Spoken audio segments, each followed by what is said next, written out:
Good morning, and it is a great morning. Sunshine Coast, Australia, sun shining. So right now we're going to take a drive. So where are we? Well, where we are is at mine and Barbara's personal home in Australia. Well, we've had this property over 24 years, but we've actually only lived here part of that time because we lived in Europe and England for about 12 years. And when it got cold over there, we came back here because it's Sunshine Coast and it's sunny. This whole property, as you'll see when we drive around it, because we stayed at all these plush resorts all around the world, every time we saw something that was really great, we take a photograph of it and we brought it back here, and it's in this property. So as we go up the driveway, you'll see the driveway to the Bali Hilton with all the trees. That's what that is. You'll also see Universal Studios sitting up there on the front lawn next to the health club up there. When we go down the back, you'll see other things you'll probably recognise from resorts in the world because we spend our lives there. We love them, so we brought them back and put them into this property. We're in our Can-Am four-wheel drive with Rocky, our faithful dog. Rocky's been run over 4 times in his life. The smartest dog on the planet, but he keeps getting run over. He doesn't understand why he keeps getting run over. That studio you see on the lake, studio looks like a house, but it's a sound recording studio.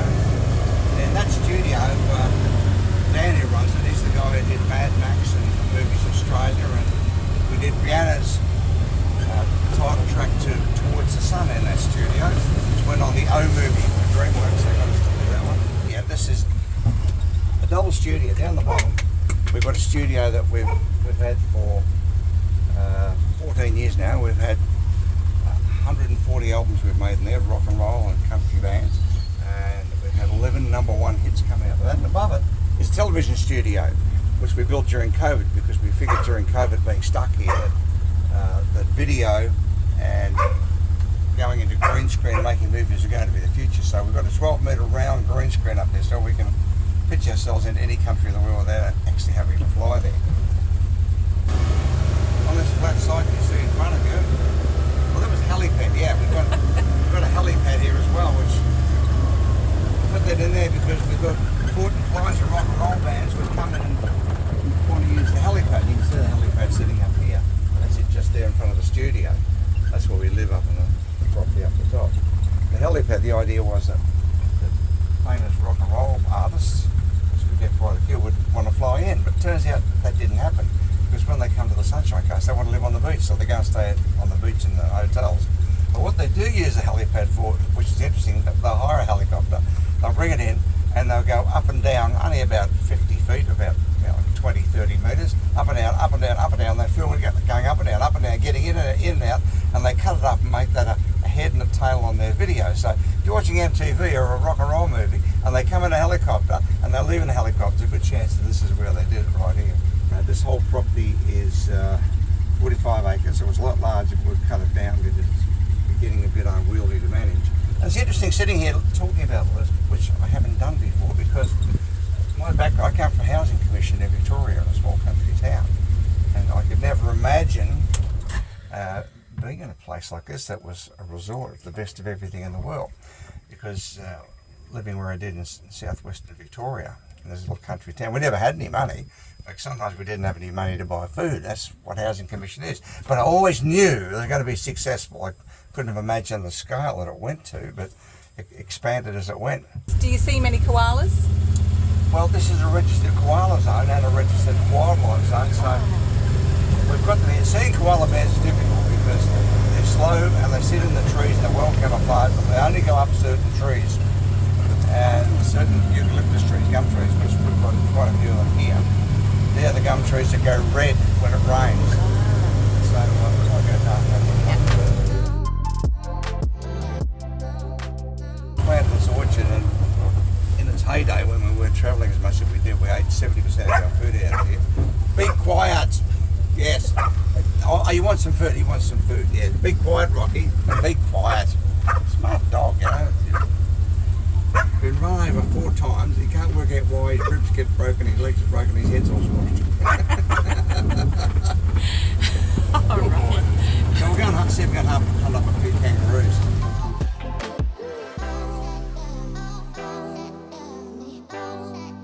That's a tiny home. Become all the rage in Australia at the moment because of housing prices. So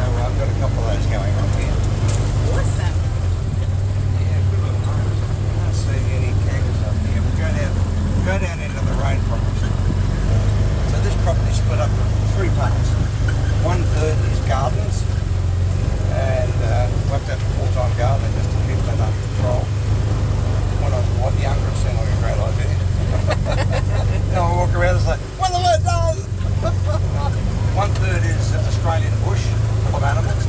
1/3 is heavy Queensland rainforest. So, inevitable question comes, what have you got, snakes? Oh yeah, snakes. Anything that lives in Australia that bites, we've got it here. But I mean, you don't see snakes much. They see you, you don't see them. And basically they're not aggressive, they don't attack you unless you're attacking them. So this is our rainforest.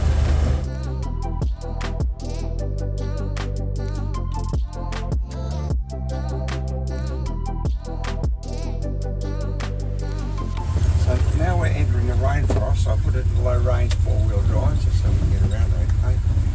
And this is usually full of, well, any animal you can think of in Australia is in here. We've got goannas, which is like a giant alligator that runs along the ground. We've got every sort of snake you can think of. We've got every type of reptile, every type of parrot, bird, koala bears, kangaroos. It's and those two, yes, the barking dog. Oh yes, and dog, black and white dog.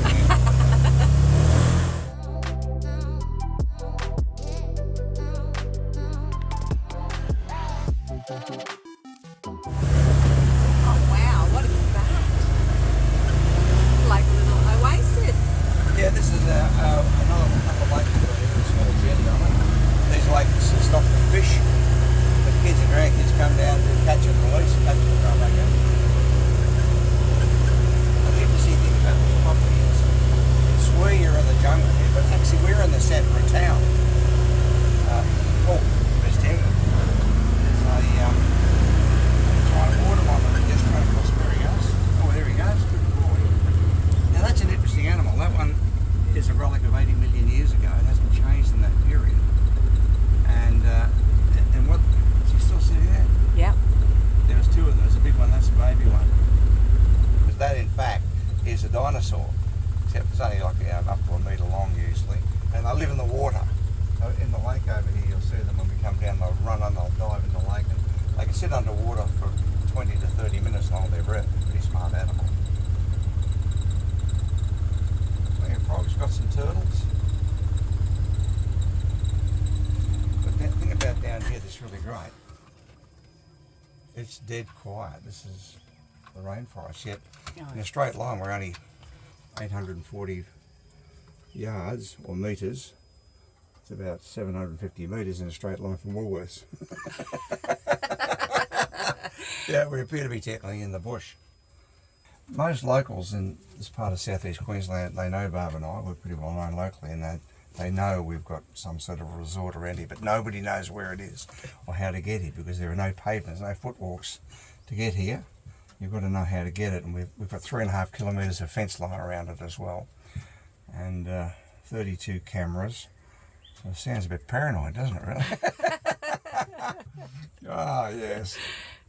So if I'm writing some music, I'll come down here and sit down here with my guitars and just think stuff through. It's really inspirational down here. Come up with great ideas. Writing your next book?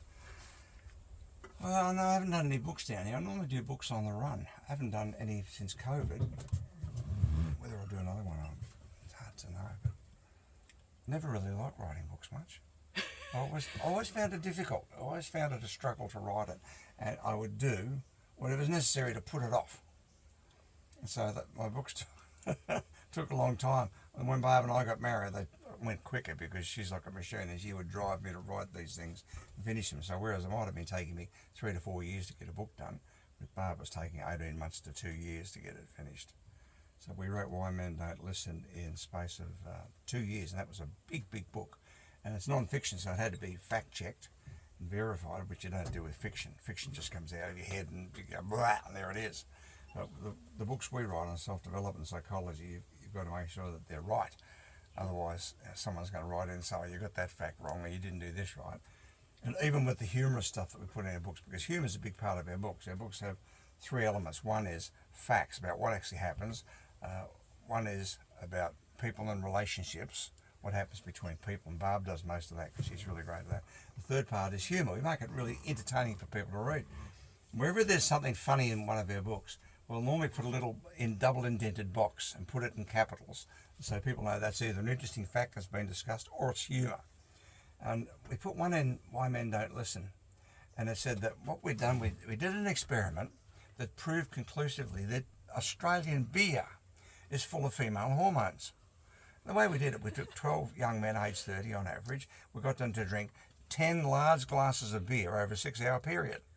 And at the end of that, they couldn't talk properly. It didn't make any sense whatsoever. They couldn't reverse park or drive and wouldn't apologise when obviously wrong.